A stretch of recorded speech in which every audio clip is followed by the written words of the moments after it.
پاکستان کے ماہ ناز معیشت دان ڈاکٹر فاروق سلیم صاحب ہمارے ساتھ موجود ہیں۔ ڈاکٹر صاحب، فچ کی جو رپورٹ آئی ہے اس میں یہ بات کی جا رہی ہے کہ سیاسی عدم استحکام اگر ہوا تو آئی ایم ایف کا پروگرام بھی پیچیدہ ہو جائے گا، پاکستان کو باہر سے ابھی اور مزید ڈالرز بھی چاہیے۔ کیا ہے کنیکشن بٹوین، اور اس موجودہ ماحول میں یہ سیاسی عدم استحکام ختم یا کم کیسے ہو سکتا ہے؟ جی، جس سمت میں پاکستان جا رہا ہے، ایک مجھے جو ذاتی طور پہ محسوس ہوتا ہے کہ ایک مخلوط حکومت بننے جا رہی ہے، P T I Peoples Party کی اور پی ایم ایل این۔ اب بہت سے تجزیہ کار یہ کہہ رہے ہیں کہ شاید وہ حکومت جو ہے وہ سیاسی استحکام پاکستان میں نہ لا سکے۔ مجھے محسوس یہ ہو رہا ہے کہ کیونکہ ان کے اپنے سیاسی مفاد اتنے گہرے ہوں گے، ایک جماعت کے پاس سندھ کا صوبہ ہوگا، دوسری جماعت کے پاس پنجاب کا صوبہ ہوگا، ان کے سیاسی مفاد میں ہوگا کہ اس حکومت کو چلایا جائے۔ ساتھ ہی ساتھ اسٹیبلشمنٹ جو ہے وہ بھی یہ چاہتی ہے کہ کسی طرح بھی کسی قیمت پر بھی سیاسی استحکام ملک میں لایا جائے، اور اس کے نتیجے میں پھر جیسے آپ ابھی ذکر کر رہے تھے جو معیشت اور سیاست کا ایک گہرا تعلق ہوتا ہے۔ تو I am being optimistic at this stage کہ اگلے چند دنوں کے اندر ہمیں کچھ اچھی خبریں سننے کو ملیں گی، جس میں ایک مخلوط حکومت پیپلز پارٹی کی اور پی ایم ایل این کی سامنے آئے گی۔ پہلے یہ لگ رہا تھا کہ پیپلز پارٹی شاید چاہ رہی ہے کہ اختیار اس کو مل جائیں لیکن اس کی ذمہ داری کوئی نہ ہو۔ اب پی ایم ایل این والوں نے اس بات سے تو صاف صاف انکار کر دیا ہے۔ تو اب مجھے محسوس ہو رہا ہے کہ دونوں جماعتیں جو ہیں ان کو اختیار بھی ملے گا، اور ساتھ ہی ساتھ ان اختیارات کے نتیجے میں دونوں پارٹیز کو ذمہ داری بھی اٹھانی پڑے گی۔ اچھا ڈاکٹر صاحب، یہ فرمائیں، یہ جو فچ رپورٹ سے پتہ چلتا ہے کہ شاید آئی ایم ایف جو ہے وہ بھی سیاسی استحکام کا انتظار کر رہا ہے اور وہ بھی یہ چاہے گا، تو کیا ہمارے اندر کے جو معاملات ہیں، حکومت سازی ہے، مخلوط حکومت ہے، کمزور حکومت ہے، مضبوط حکومت ہے، اس کا لینا دینا کوئی آئی ایم ایف سے ہے؟ کیا اگر یہ جماعتیں مل بیٹھتی ہیں اور استحکام نہیں بھی آتا تو کیا پھر ہمیں پیسہ نہیں ملے گا، قرضے نہیں ملیں گے اور ان کی شرائط مزید بڑھ جائیں گی؟ دیکھیے، ایک جو اگزامپل ہمارے سامنے آتی ہے ابھی ریسنٹ پاس کی، وہ بنگلہ دیش کی ہے۔ جی، بنگلہ دیش میں جب الیکشن ہونے چلا تھا تو آپ کو یاد ہے کہ امریکہ کی طرف سے بھی، یورپین یونین کی طرف سے بھی بڑی سخت سٹیٹمنٹس آ رہی تھیں، اور یہ ہمیشہ آتی ہیں جب بھی کوئی ترقی پذیر ملک میں کوئی الیکشن ہونے جاتا ہے۔ تو ایک تو کہا جاتا ہے کہ جو جمہوری اصول ہیں ان کی پابندی ضرور کی جائے ان الیکشنز کے دوران، اور دوسرا ہیومن رائٹس کے حوالے سے کہا جاتا ہے۔ اب بنگلہ دیش سے جب الیکشن ہونے چلے تو وہاں پہ بھی اس قسم کی سٹیٹمنٹس آئیں۔ ہم نے دیکھا کہ وہاں تو ون پارٹی رول رہا، وہاں جو اپوزیشن ہے اس نے مکمل بائیکاٹ کر دیا تھا الیکشن کا۔ الیکشن کے بعد کی سٹیٹمنٹس تقریباً آپ سوچیے کہ 180 ڈگری بدل گئیں۔ الیکشنز کے بعد پھر چاہے امریکہ ہو یا یورپین یونین ہو، وہ یہ سوچنے لگتا ہے کہ ایک تو خود مختاری کا، ہر ملک کی خود مختاری کو رسپیکٹ کرنا ہے، اور دوسرا جس کو وہ کہتے ہیں ڈی فیکٹو ریکگنیشن۔ یہ امریکہ میں بھی بڑی پاپولر ہے کہ اب الیکشن ہو گئے ہیں، حکومت بن گئی ہے۔ ابھی میں بنگلہ دیش کی بات کر رہا ہوں۔ اب اس حکومت کو ریکگنائز کرنے کے علاوہ اور کوئی راستہ بچتا نہیں۔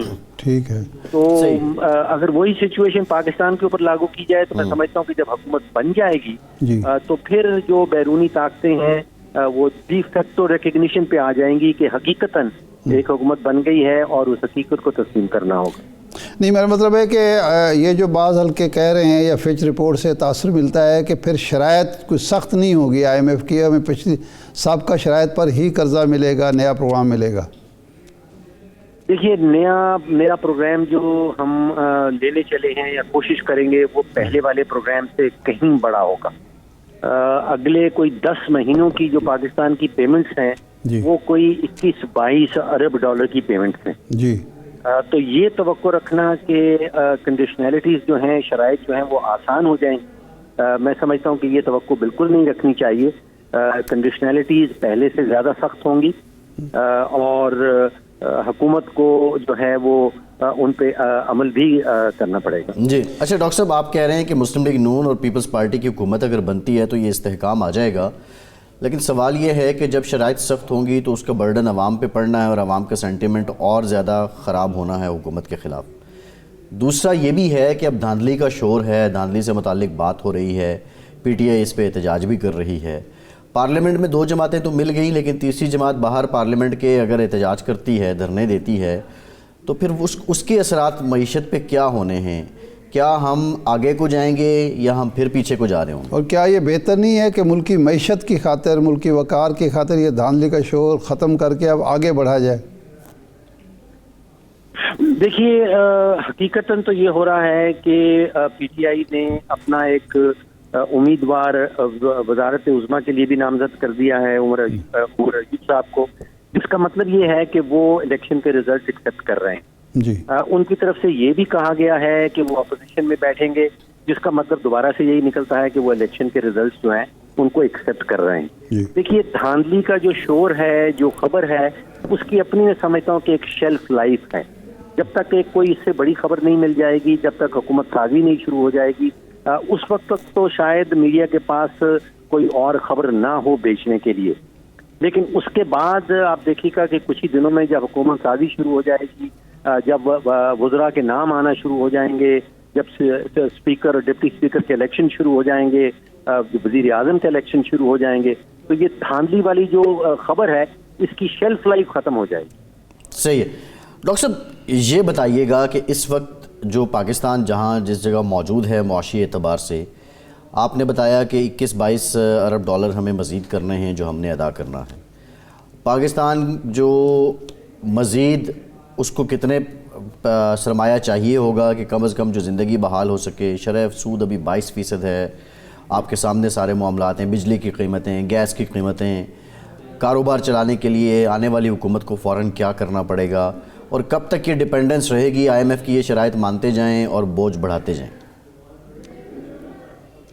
دیکھیے اگر آئی ایم ایف اور پاکستان کے معاہدے کو غور سے پڑھا جائے، دیکھا جائے، اس میں کہیں آئی ایم ایف حکومت پاکستان کے اوپر یہ شرط نہیں لگاتا کہ آپ بجلی کی قیمت بڑھا دیں یا آپ گیس کی قیمت بڑھا دیں. جو بنیادی شرط لگائی جاتی ہے وہ یہ ہے کہ آپ بجلی کے شعبے کے اندر جو نقصانات ہیں، جو پچھلے سال حکومت نے ہمیں بتایا 580 ارب روپے کے ہیں، ان نقصانات کو ختم کر دیا جائے. اسی طرح گیس کے شعبے میں بھی یہی کہا جاتا ہے کہ جو چوری ہو رہی ہے، جو نقصانات ہیں، ان کو ختم کیا جائے. اب یہ حکومت پاکستان کے پاس یہ چوائس بچتی ہے کہ ان نقصانات کو ختم کرنے کے لیے چوری دور کرنی ہے یا آپ نے ٹیرف بڑھا دینا ہے. اب پچھلے کئی سالوں سے ہم دیکھ رہے ہیں کہ حکومتیں آئی جا رہی ہیں اور ان کا فارمولا یہ ہے کہ چوری تو ختم کر نہیں سکتے تو ٹیرف بڑھا دیا جائے، لیکن اس ٹیرف بڑھانے کے نتیجے میں پرابلم کا حل نہیں نکلتا. اب وہ آئنسٹائن کہا کرتا تھا کہ آپ ایک ہی تجربے کو اگر دوہراتے چلے جائیں اور اس توقع سے بیٹھیں کہ کوئی نتیجہ فرق نکلے گا، تو آئنسٹائن کہتا تھا کہ وہ بے وقوفی کی ایک ڈیفینیشن ہے. تو اب جو نئی حکومت آئے گی اگر وہ سیکھ پائے کہ صرف ٹیرف بڑھانے سے پرابلم کا حل نہیں ہے، چوری کو روکنا پڑے گا، بجلی کے شعبے کے اندر اصلاحات لانی ہوں گی، گیس کے شعبے کے اندر اصلاحات لانی ہوگی، اصلاحات کے بغیر جو ہے وہ معیشت آگے نہیں بڑھتی.